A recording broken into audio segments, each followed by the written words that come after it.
Hello नमस्कार रामराम मंडळी, मी गौरी. स्वागत आहे तुमचं माझ्या नवीन एका ब्लॉगमध्ये. मी आता जस्ट स्टोरी टाकली नाही की इकडं वातावरण तसं झालं आहे पावसाचं, म्हणून मी जस्ट स्टोरी टाकली आणि खालीच आले. बघ गुरं घेऊन चालले आणि आता पाऊस टिपकायला लागलाय. मी छत्री तरी काय चाललं नाही, जोराचा पाऊस नाही एवढंच बस. बघा थेंब बघा किती मोठमोठाला थेंब पडतात खाली. चला जाऊ आता घरी घेऊन, बघू जास्त पाऊस येत आहे का कमी पाऊस येत आहे. गुरांना बोललं चला पाऊस आला तर ते पुढची पळत चालत.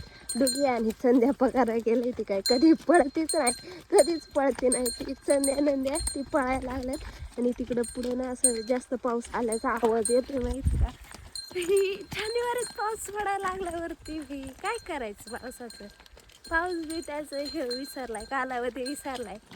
जसं माणसाने जंगल तोड चालू केली तसं पावसाने मी ठरवलंय, तुम्ही जंगला तोडताय मग मी कधी पण बरसणार. लय थंड थंड असे थेंब पडतात.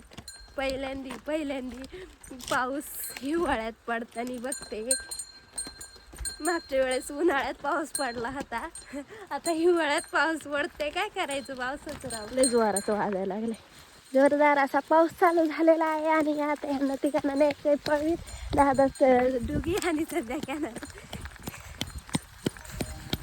पहिल्यांदी पावसाळ्याची एवढी भीती नाही वाटत ना तुम्हाला असं वातावरण बघून, पण आज लईच असं वेगळंच वातावरण झालं यार. आणि आमचा भाऊ सकाळपासून म्हणजे शेळ्या बांधल्या, जेवला वगैरे, गव्हाला पाणी भरीत होतं बरं का. दुपारपर्यंत शेळ्यांच्या टायमापर्यंत जो पाणी भरीत होता बरं का. एवढं कष्ट केले आणि पाऊस आलाय आता.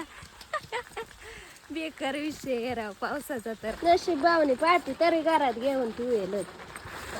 पाटी तुमच्या इकडं आलाय का नाही पाऊस कमेंटमध्ये नक्की सांगा. आमच्याकडं तर बारीक बारीकच आलाय. तुमच्याकडं कसा बारीक आहे का मोठा कमेंटमध्ये नक्की सांगा.